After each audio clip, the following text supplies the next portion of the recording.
একবার Sheikh ভূতনগরের police officer হিসেবে নিযুক্ত হল। তখন সে এক বিলাসবহুল জীবন অতিবাহিত করছিল এবং নিজের প্রতি গর্বিত ছিল। মানুষজন দেখে তাকে ভয় পেত। একদিন যখন শেখ শহরে টহল দিচ্ছিল এবং সমস্ত জিনিস লক্ষ্য করছিল। দাদা, আপনি যদি কিছু মনে না করেন তাহলে আমি একটা আপনাকে উপদেশ দিচ্ছি। আপনি কি কোনোভাবে হিংস্রতাকে শান্তিতে পরিবর্তন করতে পারবেন? তুমি চুপ করো তো। তুমি কে হে আমাকে হিংস্রতা আর শান্তি নিয়ে জ্ঞান দিতে এসেছো? আমি সব কিছু জানি। তুমি কি জানো আমি হলাম এই শহরের পুলিশ অফিসার? হ্যাঁ, মনে রেখো। একদিন তার সিনিয়র তাকে ডেকে পাঠালো। স্যার, আমাকে কেন ডেকে পাঠানো হয়েছে? বলুন স্যার, আমায় কি করতে হবে? অনেকেই আপনার নামে অভিযোগ করছে আপনি নাকি এখানকার অনেককেই খুবই বিরক্ত করছেন। না স্যার, একেবারেই না। একদম মিথ্যে স্যার, মিথ্যে। আমি চোর ছেচ্চরদের সামনে কঠোর হই ঠিকই, কিন্তু নিরীহ মানুষদের উপর অত্যাচার করি না। আমি সত্যি বলছি। তাহলে রহিম কেন বলল যে আপনি ওর সঙ্গে খুবই খারাপ ব্যবহার করেছেন? আপনার কি এই নিয়ে কিছু বলার আছে? স্যার, রহিম হলো রোগদের লিডার। ও সারাক্ষণ লোকেদেরকে রাজ্যের বিরুদ্ধে উত্তেজিত করে তোলে স্যার। আপনার যদি আমার কথা বিশ্বাস না হয় তাহলে আপনি নিজে একবার খোঁজ করে দেখুন আমি ঠিক বলছি কিনা। তাহলেই সত্যিটা জানা যাবে, তারপরেই সঠিক বিচার করা সম্ভব। ধন্যবাদ স্যার। রেগে আগুন হয়ে শেখ তার নিজের অফিসে ফিরে এলো আর সে মনে মনে ঠিক করলো সে রহিমকে শিক্ষা দিয়েই ছাড়বে। সেই রাতেই সে তার কিছু পুলিশ বন্ধুকে ডেকে পাঠালো। সে তাদেরকে বলল সরকারি জায়গা থেকে কিছু চন্দন কাঠ কেটে এনে রহিমের বাড়িতে ফেলে আসতে। তারা ঠিক সেটাই করলো যেটা শেখ বলেছিল। পরের দিন সকালে থানায় রহিমের নামে ডায়েরি হলো। শেখ একদল পুলিশকে রহিমের বাড়ি পাঠালো আর তাদেরকে বলল চোর এবং চুরি দুটোই খুঁজতে। পূর্ব পরিকল্পনা অনুযায়ী রহিমের উঠোনেই কাজগুলো পাওয়া গেল আর রহিমকে গ্রেপ্তার করা হলো। সে বলছিল সে নির্দোষ, কিন্তু কেউ বিশ্বাস করছিল না। শেখ রহিমকে দেখে খুব খুশি হয়েছিল। তখনই সেই চন্দন গাছটা থেকে একটা ভূত বেরিয়ে এলো যেখানে তার বাসা ছিল। ভূত আসলে শেখের থেকে এই সব কিছুর জন্য প্রতিশোধ নিতে চাইছিল। কি হয়েছে মিস্টার শেখ? আপনি এই সময় এইখানে গভীর কোনো বিষয় নিয়ে কিছু বলবেন নাকি? না না প্রভু। কি? আপনি কি জানেন না বিনা অনুমতিতে আমার বাড়িতে প্রবেশ করা একটা অপরাধ? আপনি নিজেই একজন অপরাধী। কি? আপনি কি জানেন আপনি কি বলছেন? আপনার কি মাথা খারাপ হয়ে গেছে? আপনার ম্যাজিস্ট্রেট হওয়ার যোগ্যতাই নেই কোনো।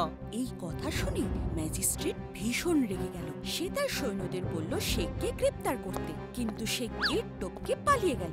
এটাই ছিল সেই ভূতটা যে শেখের রূপে এসে তার প্রতিশোধ নিল। ভূতটা শেখের উপর ভীষণ রেগেছিল কারণ শেখ তার বাড়ি ভেঙে দিয়েছিল। তাই সে ম্যাজিস্ট্রেটের সঙ্গে বাজে কথা বলেছিল। তুমি কি জানো যে শেখ একজন দেহ ব্যবসায়ীকে বিয়ে করেছে আর এখন ওই দেহ ব্যবসায়ী তোমার মান সম্মান সব ধুলোয় মিশিয়ে দিতে চাইছে?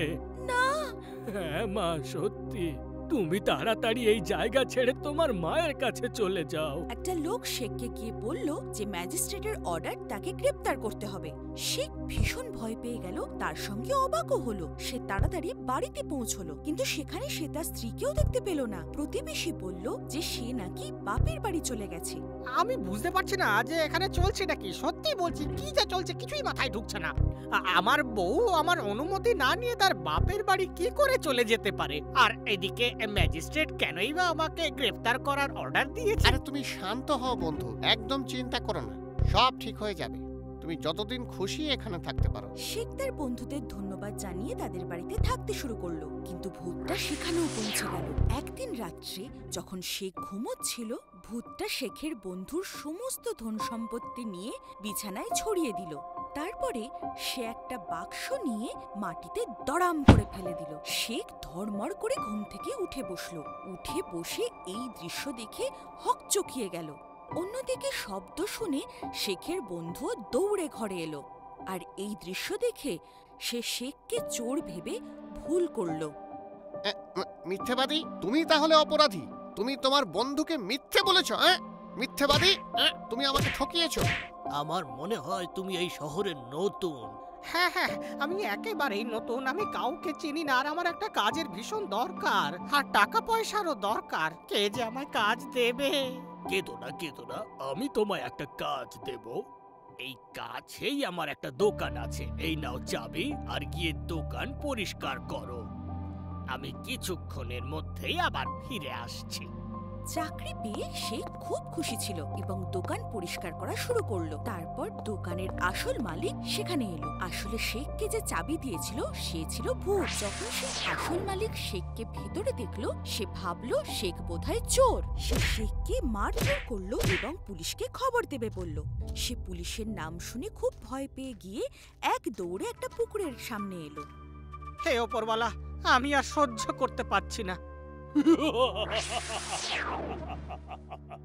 আজ তোমার বোকামির জন্যই তোমার সাথে এই সব ঘটছে, বুঝতে পেরেছো? আমি হলাম চন্দন গাছের ভূত। তুমি আমার গাছ কেটে ফেলেছিলে আর সেই জন্য আমি প্রতিশোধ নিয়েছি তোমার থেকে। এবার তুমি মুক্ত, কারণ তুমি ওপরওয়ালার সহায় হয়েছো। আর কেউ তোমায় বিরক্ত করবে না।